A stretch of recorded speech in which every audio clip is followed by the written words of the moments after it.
Good morning or good afternoon, wherever you guys are watching from today. I hope the day finds you well. My name is Steve Bennett, and I am thankful and humbled to take part in the Junior Achievement Career Speaking presentations.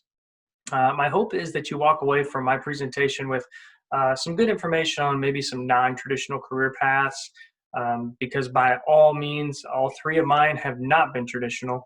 And if you would have told me as a young adult or even an elementary school kid that I would be doing what I'm doing today, I'd probably laugh at you, and then I'd probably ask, "What are those jobs? I don't even know if they exist." So just know that there's a really good chance that by the time you get to be my age, you could be in a position or a career field that doesn't even exist today, and that is awesome.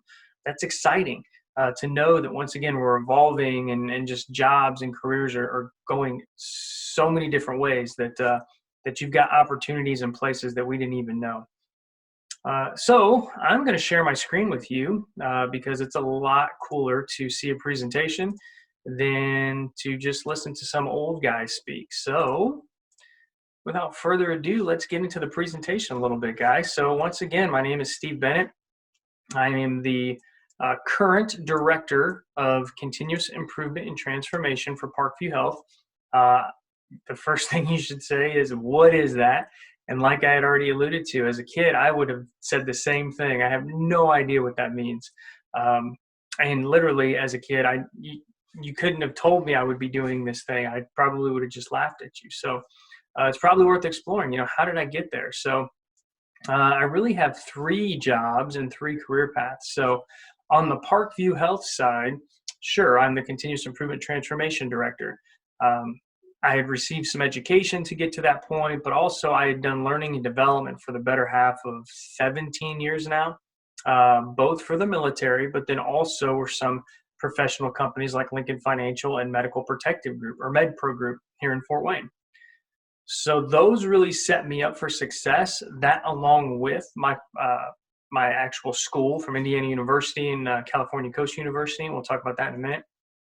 But really, I've been doing this performance improvement piece for going on 16, 17 years now. And it's just culminated into the role that I have at Parkview Health. So I'll move over to the middle column. We'll talk about the military a little bit. So yeah, I'm totally a military guy. I'm actually the current intelligence commander for the 122nd Fighter Wing. And same thing, if you would have told me in middle school and high school that I would join the military, I would have told you you were definitely crazy. No one in my family is in the military. I don't really have a military background from aunts, uncles, anything of that nature. But really, when I looked at the benefits and kind of the intrinsic motivation piece that I needed to fulfill myself, the military was it. So I joined the Navy actually in 2004. I served 8.5, 9 years of active duty. And then when I moved back to Fort Wayne with my family, just kind of fell into the 122nd Fighter Wing. So I'm a reserve commander that I work 1 week in a month, do 2 active weeks a year, leading that organization. And then last but not least, that third column, I work for the Association of Talent Development as a facilitation director. So that basically means I do online and face-to-face facilitation on a lot of topics. Right now, a lot of the hot button topics are, how do we keep our adult learners engaged while everybody's either working from home, or once again, people are learning in different modes and modalities. Even this right here, this online education piece is more difficult. So how do we do that? So I'm an online and face-to-face facilitator for ATD. And going back to my original comments, if you would have told me when I was 13-year-old Steve Bennett that I would be doing continuous improvement, military, and then also facilitating, I probably would have told you you're crazy. So there's no limit to where you can go in this world if you just keep yourself open to options. So let's talk a little bit about the Parkview Health job, the Continuous Improvement and Transformation Director. So a typical day for me consists of, I would say, about 2/3 of my day having meetings. They all center around process improvement in some form or fashion. But really, it's all pushing towards leading a team of process improvement specialists to figure out how to improve things within our organization. So I keep saying that word, process improvement, or even the continuous transformation and improvement. So basically, that just means taking a look at some data and then also looking at whatever the current process is and then trying to make it better. So, to use an example, if you could think of McDonald's, everybody likes McDonald's, right? But people don't go to McDonald's because they have the best hamburger in the world. They go to McDonald's because they can get a hamburger in the drive-through really quickly. And, that didn't used to be the case. All the way back into the 1940s and 1950s, food was sit down, you order, and you wait. Well, McDonald's was one of the first organizations to look at that and say, what if we changed how we set up a kitchen? And then look what we have today. We've got fast food restaurants everywhere. We figured out how to make different types of food quicker.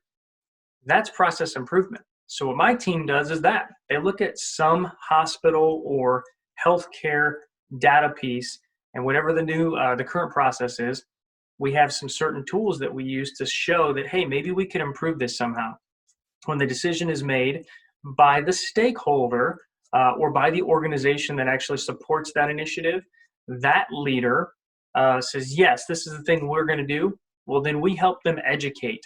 We actually go to their organization, we educate their team, we work with them to provide education across all of Parkview to say, here's what this new thing is. And then we try it. So that gear mechanism over there on the right, the process improvement piece, that's exactly what it is. We try it. Sometimes it works, sometimes it doesn't. And if it doesn't work, we just go right back to the beginning where we over-analyze whatever that piece was, and then we start all over again. So that's what process improvement is at Parkview Health. On the military side, I work 1 weekend a month, 2 weeks a year, basically leading an organization of intelligence analysts. So I'm basically responsible for the performance reports and all the education of my team in that purview. So then how did I get there? So as a kid and even a middle schooler and high schooler, once again, I didn't see any of these positions in my future. So first and foremost, it's important to know that I was a baseball player. That was my goal in life, really from 10 years old to 22. I just wanted to play baseball. I was pretty good at it. I ended up going to college and playing baseball. But really, every step of the way in my sports career, I was always I was always the captain. I was always one of the leaders on the team. And I knew I liked that, but I didn't know that I would actually end up using that in my job, like as a professional adult. So that's something that has helped kind of groom me and put me where I'm at. As far as my early jobs, I started off when I was 10 with a paper route. And I know I don't even think those exist anymore, but I used to deliver newspapers at 5 in the morning to city entities downtown. And man, I hated it. Waking up at 5 in the morning and trying to, once again, fold and roll all the papers, put rubber bands on them. But then I would get my monthly check. And even as a 10-year-old, I knew that, $20, I could go down to the store and buy candy and hang out with my friends, buy baseball cards. That was really kind of the first time I thought, well, this isn't that bad. So fast forward, when I was 13, my first real job was as a bus boy, and then I worked my way up to being a waiter for Halls. I worked at a downtown Halls. I really learned how to transfer a lot of those skills into what I do today, but really it set me up for that process improvement job. Because as a waiter, if you're managing 10 tables, I've got to think about the most efficient way to do my work. I've got to get drinks to this table. I've got to take an order at this table. I know on my way back that I've got to pick up dishes from this table, and then this table over here just got sat down. Well, how do I do that? Well, in your head, you really quickly have to multitask and figure that out. So those are skills I still use today. After being a waiter, I moved on, worked at a car wash when I could actually start driving. And I think that job gave me a lot of good insight to customer service. It was a full service car wash. So we would wash the car, we would dry the car, we would do any sort of wax or internal stuff that the customer wanted. And you really worked on a one-on-one basis with the customer. It gave you some really good insight on how to do that well.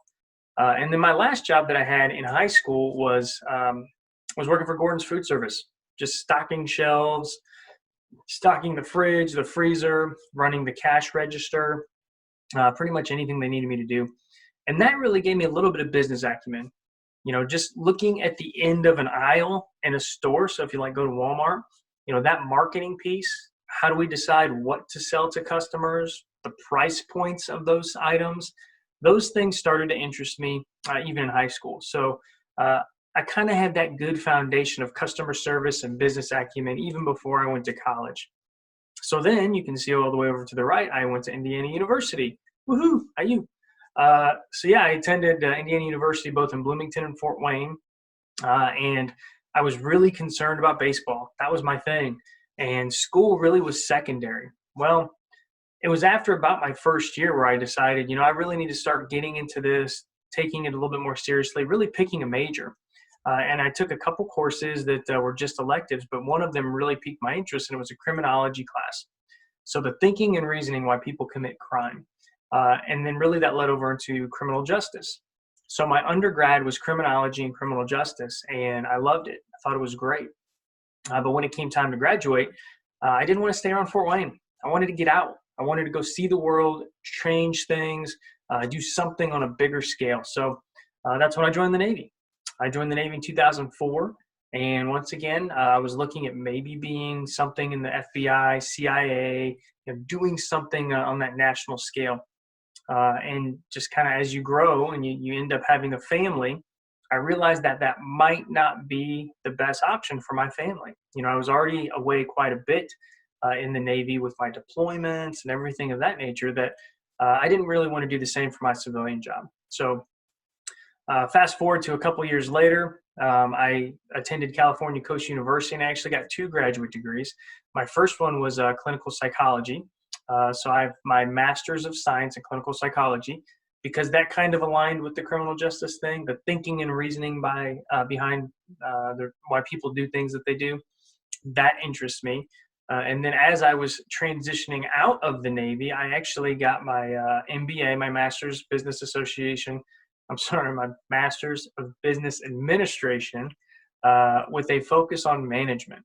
And the only reason I got that was one, the business part interests me a bit, but then 2, I wanted to make myself more marketable for positions back home in Fort Wayne. So I guess technically I've got 3 degrees. I've got 1 bachelor's, 2 masters.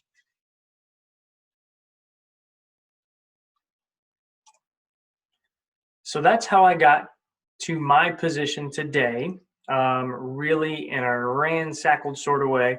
But the thing I'll point out is on the military side, not enough of our young men and women actually look at the military as an option, and 100% that set me up for success. Not only did I get my schooling through the military, they paid for all my schooling. They ended up paying for my degree at Indiana University. So I came out with very little debt.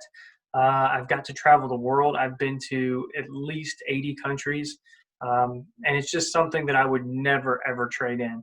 But if you would tell me when I was in elementary school that that was going to be something that I would do, I would have told you no. I didn't even think the military was a career option. So you can definitely start there. And if you have questions with that, there's always recruiters. Your career counselors can help with that. But that's really what set me on my path to where I am today. So a couple other questions I know that are out there. So, one, what did I learn from my first job and how did that help me today? I kind of already mentioned it, but the multitasking aspect of being a waiter, customer service, we always say the customer's always right. But at the same time, if you provide good customer service, we never even have to have that conversation. So customer service was one of the bigger things that I learned while being a waiter.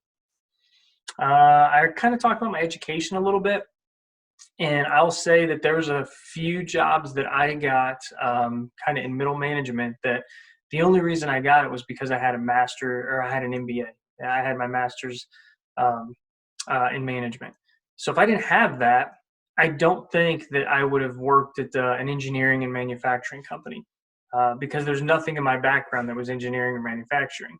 But then if I look at a position that I had there, that was one of the first iterations I had into that process and improvement piece. So my education certainly helped me get to where I'm at today. Without that, I don't think I wouldn't be in such a successful position. So what advice would I give my younger self?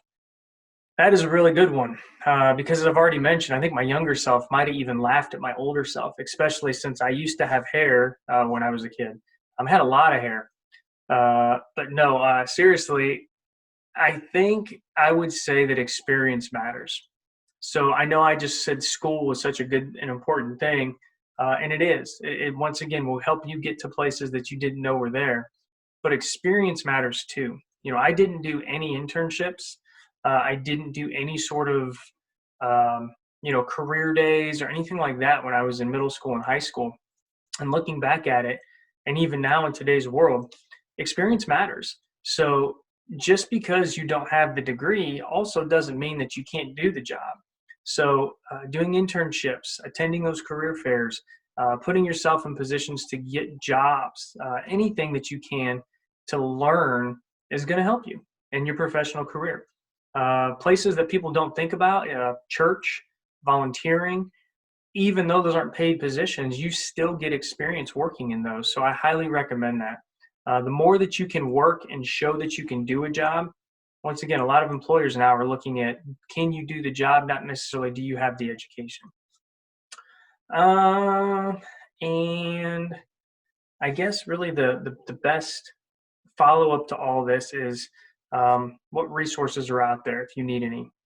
I would tell you from my experience, my career counselor was the best starting point. So by the time I got to high school, our counselor was the one who kind of helped you navigate your career field. You take your career assessments. But really, he was the one who led me down a collegiate path anyway. I knew I wanted to go to college, like I said, to play baseball, but I didn't know on the scholastic side what I wanted to do. So I was able to take college courses my senior year and actually do half days of high school because I could take communication and I took an intro to psychology class. And they helped me both get my high school education knocked out and college. I didn't know that was an option. I had no idea programs like that existed. If it wasn't for my career counselor, I would have explored that. And then I'll also say there's local organizations that have internships and career days and things that you can look at as you get older. But Parkview Health is a big one. Obviously, they're the largest employer here in Northern Indiana. Fort Wayne Metals, a lot of those organizations have things that they do in the community where you can just ask questions. You can just show up and say, hey, what does a nurse do? What does a doctor do? What does a line foreman do? And those are things that help pique your interest. And then also I would say your teachers. I mean, your teachers have got to be that number one conduit to ask those questions to. And if you have a curious mind, your teachers will hopefully want to foster that and push you to an area where maybe you can use that. So I highly encourage questions for your whole life, for anything you do. Never be afraid to ask. Ask why. Why do things work the way they work? Why do you do the things you do? And that's really going to open up doors for you that maybe you didn't know existed. So I think that's it. Once again, guys, thank you for having me. My name is Steve Bennett, the Continuous Improvement and Transformation Director / military guy / ATD guy for Junior Achievement. Thank you so much, guys. Have a great day. And I look forward and wish you as much success on your learning journeys as possible. Thank you.